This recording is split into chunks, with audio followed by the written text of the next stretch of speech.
ஆரம்பிக்கலாங்களா?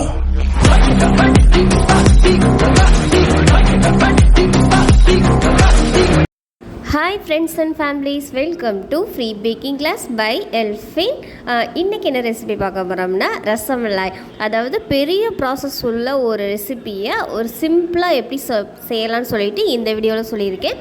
வீடியோவை முழுசாக ஸ்கிப் பண்ணாமல் பாருங்கள், அப்போ தான் உங்களுக்கு தெளிவாக புரியும். நீங்கள் ஃப்ரீயாகவே பேக்கிங் கற்றுக்கணுமா, இல்லை பேக்கிங் கற்றுக்க ஆசையாக இருந்து பக்கத்தில் கிளாஸஸ் அவைலபிள் இல்லையா, ஜஸ்ட் எங்கள் சேனலை சப்ஸ்கிரைப் மட்டும் பண்ணுங்கள். சேனலில் ஃப்ரீயாகவே நாங்கள் சொல்லிக் கொடுக்குறோம். ஃபஸ்ட்டு 2 லிட்டர் பால் எடுத்திருக்கேன். அதாவது ஃபுல் க்ரீம் மில்க்குன்னு சொல்லுவாங்கள்ல, நான் பசும் பால் எடுத்திருக்கேன். இது 2 லிட்டர் ஒரு அடி கனமான பாத்திரத்தில் எடுத்துக்கோங்க. ரொம்ப மெல்லிசான பாத்திரத்தில் எடுக்காமல் அடி கனமான பாத்திரத்தில் 2 லிட்டர் பாலை சேர்த்துக்கோங்க. இது ஜஸ்ட்டு கொதி வரணும். கொதிக்கிற வரைக்கும் நம்ம வெயிட் பண்ணணும்.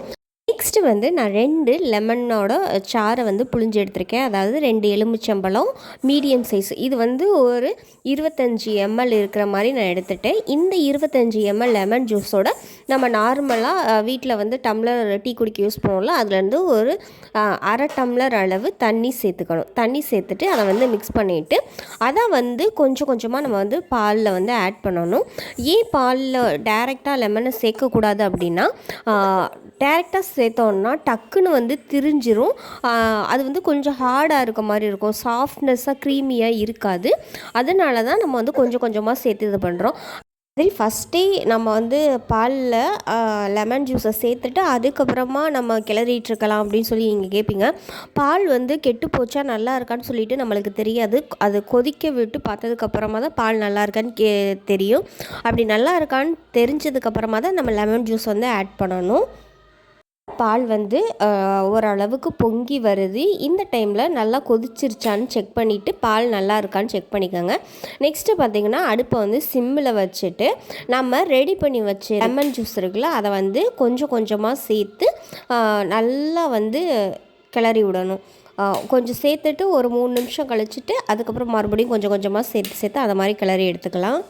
இந்த மாதிரி எல்லா லெமன் ஜூஸையும் சேர்த்துட்டு பால் தனியாக அதாவது அந்த பாலாடை கட்டி அது தனியாக வர்ற வரைக்கும் நீங்கள் கொதிக்க விடணும். அப்படி கொதிச்சதுக்கப்புறமா தான் நீங்கள் ஸ்டவ்வை ஆஃப் பண்ணணும். ஏன்னா பால் ஃபுல்லாக திரிஞ்சு அந்த பாலாடை கட்டி தனியாகவும் தனியாகவும் நம்மளுக்கு செப்ரேட்டாக கிடைக்கணும். பதிலாக நீங்கள் வினிகர் யூஸ் பண்ணுறதா இருந்தால் சமையலுக்கு யூஸ் பண்ணுற வினிகரை லெமன் 25 ml எடுத்தோமா, 2.5 டேபிள் ஸ்பூன் அளவு எடுத்தோம். ஆனால் இது அதை விட டபுளாக எடுக்கணும், 50 ml எடுக்கணும். அப்போ 5 டேபிள் ஸ்பூன் அந்த மாதிரி எடுத்துக்காங்க. இதையும் அதே மாதிரி தண்ணி கலந்துட்டு அதுக்கப்புறமா தான் நீங்கள் பாலில் சேர்க்கணும். இது இதில் சேர்த்தாலும் நல்லா தான் இருக்கும். இந்த மாதிரி நம்ம எல்லா லெமனையும் சேர்த்ததுக்கப்புறம் பால் தனியாக அந்த தண்ணி தனியாக பிரிஞ்சு வந்ததுக்கப்புறம் இந்த மாதிரி காய்கள்லாம் வடிப்பான் அந்த மாதிரி அதை சலடை எடுத்துகிட்டு அது மேலே ஒரு காட்டன் கிளாத் போட்டுக்கோங்க. அந்த காட்டன் கிளாத் போட்டதுக்கப்புறம் திரிஞ்சிருக்க பாலை நம்ம இந்த வடிகட்டியில் சேர்த்து நல்லா புழிஞ்சு எடுத்துக்கணும். பண்ணதுக்கப்புறம் வடிச்சுக்கலாம் அப்படின்னு சொல்லிட்டு நீங்கள் அப்படியே அந்த தண்ணியிலே விட்டுட்டிங்கன்னா அது அந்த புளிப்பு சுவை அந்த மில்கில் சேர்ந்து அந்த க்ரீமியாக இருக்கிறத ஹார்ட் ஆக்கிடும். அதனால கொஞ்சம் கவனமாக சூடோடு இருக்கும்போதே இந்த மாதிரி ஃபில்ட்ரு பண்ணி எடுத்துக்கோங்க. சூடாக இருக்கும்போது கையில் வச்சு நம்மளால் புளிய முடியல அப்படி இல்லைன்னா இந்த மாதிரி மத்து அந்த மாதிரி ஏதாவது இல்லைன்னா ஒரு டம்ளரை கூட வச்சு நல்லா இந்த மாதிரி சுத்தமாக தண்ணி எதுவும் இல்லாத அளவுக்கு ஃபில்ட்ரு பண்ணி எடுத்துக்கோங்க. மாதிரி ஃபில்ட்ரு பண்ணி எடுத்ததுக்கப்புறமா நார்மலாக பச்சை தண்ணி இருக்குல்ல, அந்த தண்ணியை இது மேலே ஊற்றி நல்லா அந்த புளிப்பு சுவை இல்லாத அளவுக்கு நல்லா ஃபில்ட்ரு பண்ணி எடுத்துக்கோங்க. ஒரு 2-3 டைம் கரெக்டாக நல்லா பச்சை தண்ணி ஊற்றி நல்லா அந்த கிளாத்துலேயே வச்சு நல்லா புழிஞ்சு எடுத்துக்கோங்க. தண்ணி எதுவும் இருக்கக்கூடாது. தண்ணியெல்லாம் ஃபில்ட்ரு பண்ணதுக்கப்புறம் இதை எடுத்து நம்ம நல்லா பிசையணும். ஆனால் நம்ம என்ன தான் பிசைஞ்சாலும் அது உதிரியாக தான் இருக்கும், ஒன்றோட ஒன்று ஒட்டாது. அதுக்காக நம்ம என்ன பண்ணுறோன்னா இதை எல்லாத்தையும் மிக்ஸி ஜாரில் கொஞ்சம் கொஞ்சமாக போட்டு ஒரு 30 செகண்ட் அளவுக்கு மிக்சியில் அரைச்சி எடுத்துக்கலாம். நீங்கள் என்ன தான் கையில் பிசைஞ்சாலும் அது அவ்வளோதுக்கு பர்ஃபெக்டாக வராது. இந்த மெத்தட் ட்ரை பண்ணுங்கள், கண்டிப்பாக பர்ஃபெக்டாக வரும். இப்போ மிக்சியில் சேர்த்துட்டு நான் அரைச்சி எடுத்துக்கிறேன். பாருங்கள் எவ்வளோ க்ரீமியாக இருக்கும் பாருங்கள். அந்த திப்பு திப்பையாக இருக்கும்ல, திருத்திரியாக இருக்கிற மாதிரி அந்த மாதிரி இல்லாமல் ஒரு நல்ல ஒரு எப்படி சொல்கிறது, பட்ரு கன்சிஸ்டன்சியில் இருக்கும். இந்த மாதிரி எல்லாத்தையும் அரைச்சி எடுத்துக்கலாம். அரைச்சி எடுத்துட்டு நம்ம வந்து இதை சின்ன சின்ன உருண்டைகளாக பிடிச்சிட்டு அதை வந்து தட்டி எடுத்துக்கணும். ஒருவேளை உங்களுக்கு இது கொஞ்சம் வரன்னு இருக்குது, எனக்கு கையில் பிடிக்கிறதுக்கே வரல அப்படின்னா லைட்டாக ஒரு கையில் வந்து தண்ணி தெளிச்சிட்டு அதை வந்து பிசைஞ்சிட்டு மறுபடியும் நீங்கள் உருட்ட ஆரம்பிச்சிடலாம். விறுவிறுவாக எதுவும் இல்லாமல் நல்லா ஃப்ளாட்டாக. சப்போஸ் விறுவிறுவாக இருந்துச்சுன்னா, அதாவது கிராக் மாதிரி இருந்துச்சுன்னா அது வந்து அதாவது வேக வைக்கும்போது நம்மளுக்கு வந்து உடஞ்சிடும். அதனால அதை கவனமாக பார்த்துக்கணும். இந்த மாதிரி உருண்டை உருட்டிட்டு நடு உள்ளங்கையில் வச்சுட்டு லைட்டாக அழுத்துனீங்கன்னா உங்களுக்கு ஓரளவுக்கு கரெக்டாக கிடைக்கும்.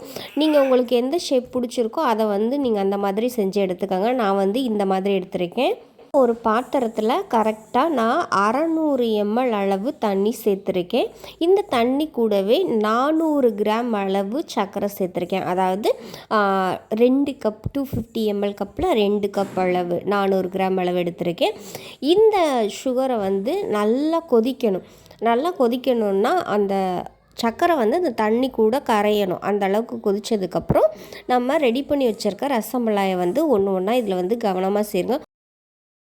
அப்படி பாயில் பண்ணும்போது, அதாவது கொதிக்கணும், அந்த ரசமலாய் வந்து அந்த சுகர் சிரப்லேயே கொதித்து அது வந்து இருக்கிற சைஸ்லேருந்து டபுள் ஆகி வரணும். அந்த அளவுக்கு வந்து கொதிக்கணும். மாதிரி நல்லா ஹை ஃப்ளேமில் வச்சு கொதிக்க விடுங்க. அப்பப்போ வந்து அந்த மேலே எலும்பி இருக்கிறதெல்லாம் உள்ளே வந்து கரண்டி வச்சு அழுத்தி விடுங்க. இந்த மாதிரி வராமல் இருக்கிறதுக்கு பேக்கரியிலலாம் என்ன பண்ணுவாங்கன்னா, ஒரு ஸ்பூன் மைதாவை தண்ணியில் கலந்துட்டு அதை வந்து அந்த வேகிறதுல ஊற்றிடுவாங்க. அப்போ வந்து கொதிக்கிற ரசமலாய்ஸ் எல்லாமே உள்ளே போயிடும். உள்ளே போய் நல்லா வந்து அந்த சுகர் சிரப்பை அப்சர்வ் பண்ணும். நான் வந்து அதை ரெக்கமெண்ட் பண்ண மாட்டேன். நான் வந்து சும்மாவே இதை வந்து லைட்டாக மூடி வச்சனாலே நல்லா எனக்கு அப்சர்வ் ஆயிரும். 15 நிமிஷம் வெந்ததுக்கப்புறம் ஸ்டவ் ஆஃப் பண்ணிவிடுங்க. இப்போ நம்ம போட்ட ரசமலாய்ஸ் எல்லாம் டபுள் ஆகி வந்திருக்கு. வந்து சுகரை வந்து நல்லா அப்சர்வ் பண்ணி வச்சுருக்கோம். இப்போ இந்த எல்லா ரசமலாயும் ஒரு தண்ணி வச்சுருக்க பவுலில் நம்ம போட்டுறணும். ஏன் இந்த தண்ணி வச்சுருக்க பவுலில் போடுறோன்னா, நம்ம வந்து உள்ளே இருக்க அந்த சுகர் சிரப்பை வந்து வெளியில் எடுக்கணும். அப்படி வெளியில் எடுத்தால் தான் இது வந்து ரசமலாய் மில்கை வந்து அப்சர்வ் பண்ணும். அதாவது எக்ஸாக்டாக சொல்லணுன்னா, சோயா பீன்ஸ் மீல் மேக்கர்னு சொல்லுவாங்கள்ல, அதை வந்து நம்ம தண்ணியில் போட்டுட்டு சுடு தண்ணியில் போட்டுட்டு ஊறினதுக்கப்புறம் அந்த தண்ணியை புழிஞ்சு அதுக்கப்புறமா தான் நம்ம ரெசிபிக்கு யூஸ் பண்ணுவோம். அப்போ தான் அந்த ரெசிபியோட ஜூஸை வந்து அதை அப்சர்வ் பண்ணும். அதே மாதிரி தான் இதுவும். இதில் இருக்க சுகர் சிரப்பை வந்து நம்ம வெளியில் எடுக்கணும். அழுத்தி வெளியில் எடுத்துடணும். அதாவது பச்சை தண்ணியில் போட்டு அழுத்தி வெளியில் எடுத்ததுக்கப்புறம் அதுக்கப்புறமா நம்ம ரசமலாய் மில்கில் வந்து சேர்க்கணும். இப்போ ஒரு அடிக்கனமான பாத்திரத்தில் 1 லிட்டர் அளவு பசும்பால் சேர்த்துருக்கேன். நீங்கள் வந்து உங்களுக்கு எந்த பால் அவைலபிளாக இருக்கோ அதை சேர்த்துக்கோங்க. அதே மாதிரி தண்ணி சேர்க்காத பாலாக இருந்தால் இன்னும் கொஞ்சம் நல்லாயிருக்கும். இந்த பாலை நம்ம நல்லா காய்ச்சி எடுத்துக்கலாம். இந்த பாலை காய்ச்சும் போது கைவிடாமல் கிளறிட்டே இருக்கணும். ஏன்னா இது ஆடை வரக்கூடாது. அந்த பால் ஆடைன்னு சொல்லுவோம்ல, மேலே இருக்க ஆடை, அது வந்து ஃபார்ம் ஆகாமல் நம்ம வந்து கிளறிட்டே இருக்கணும். இப்போ 1 லிட்டர் பால் நம்ம சேர்த்துருக்கோம் இல்லையா, 1 லிட்டர் பால் வந்து 3/4 லிட்டர் பாலாக வர்ற வரைக்கும் உண்டை காய்ச்சி எடுக்கணும். இது கூடவே நான் 150 கிராம் அளவு சர்க்கரை சேர்த்துக்கிறேன். இந்த சர்க்கரையை சேர்த்துட்டு இன்னும் கொஞ்சம் நேரம், அதாவது 3/4 லிட்டராக இருக்கிறது 1/2 லிட்டராக வர வரைக்கும் நம்ம வந்து நல்லா சுண்டை காய்ச்சணும். சுண்டை காய்ச்சினதுக்கப்புறம் ஃபுட் கலர் வந்து ஆட் பண்ணணும். அப்படி இல்லைன்னா இந்த குங்குமப்பூ வந்து ஆட் பண்ணணும். நான் வந்து 1/4 டீஸ்பூன் அளவு மஞ்சள் தூள், அதாவது நம்ம சமையலுக்குலாம் யூஸ் பண்ணுவோம்ல, அந்த மஞ்சள் தூள் வந்து 1/4 டீஸ்பூன் அளவு சேர்த்துக்கிறேன். சேர்த்ததுக்கப்புறம் நல்லா கலந்து எடுத்துக்கோங்க. அதுக்கப்புறமா நம்ம வந்து ட்ரை ஃப்ரூட்ஸ் வந்து இதில் சேர்க்கணும். நான் பாதாம், முந்திரி, பிஸ்தா இது 3மே எடுத்துருக்கேன். உங்களுக்கு எது தேவையோ அதுபடி நீங்கள் வந்து நட்ஸ் இதில் சேர்த்துக்கலாம். இதை வந்து நான் நட்ஸு சாப்பர் வச்சு சின்ன சின்னதாக ஸ்லைஸ் மாதிரி துருவி எடுத்துக்கிறேன்.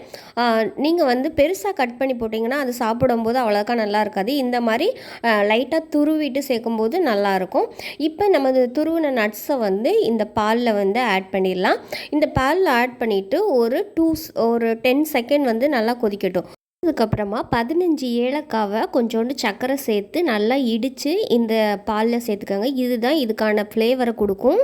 கொதிச்சதுக்கப்புறமா ஓரளவுக்கு தண்ணியாக தான் இருக்கும். ஆனால் நம்ம ரசமலாய் சேர்த்ததுக்கப்புறம் அது வந்து கெட்டியாயிரும். இப்போ நம்ம தண்ணியெல்லாம் வடித்து வச்சுருக்க ரசமலாயை எடுத்து கொதிக்கிற பாலில் வந்து நம்ம சேர்க்கணும். இந்த பாலில் சேர்த்ததுக்கப்புறமா சிம்மில் வச்சுருங்க. சிம்மில் வச்சுட்டு ஒரு 5 நிமிஷம் அளவு கரெக்டாக இருக்கும். அந்த 5 நிமிஷம் வந்து கொதிக்க விடுங்க. சிம்மில் வச்சு கொதிக்க விடுங்க.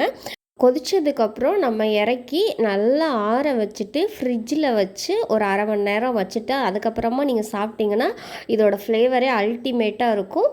பாருங்க, நம்ம ப்ரிப்பேர் பண்ண ரசமலாய் எவ்வளோ அழகாக எவ்வளோ மாய்ஸ்டாக சாஃப்டாக இருக்குன்னு நம்ம கடையில் வாங்குற மாதிரியே அப்படியே இருக்கும். இது மேலே வந்து கொஞ்சம் அலங்காரம் பண்ணுறதுக்காக உலர்த்தின ரோஜா பூ இதழ்களை வச்சுருக்கேன். நீங்கள் ட்ரை பண்ணி பார்த்துட்டு எங்களுக்கு ஃபீட்பேக் சொல்லுங்கள். இந்த ரசமலாய் மில்கில் போடாமல் அந்த சுகர் சிரப்லேயே வேக வச்சுருக்கோம்ல, அதுதான் ரசகுல்லா. இது தட்டையாக இல்லாமல் ரவுண்டாகவே உருட்டி உருண்டைகளாக போட்டு எடுத்திங்கன்னா அதுதான் ரசகுல்லா. இது வந்து 2 in ரெசிபி மாதிரி தான். ஃப்ரீயாகவே பேக்கிங் கற்றுக்க முடிஞ்ச அளவுக்கு நாங்கள் உங்களுக்கு ஹெல்ப் பண்ணுறோம். ஃப்ரீயாகவே பேக்கிங் கற்றுக்கணுமா, ஜஸ்ட் எங்கள் சேனலை சப்ஸ்கிரைப் பண்ணி ஜாயின் பண்ணிக்கோங்க. Tata, bye bye.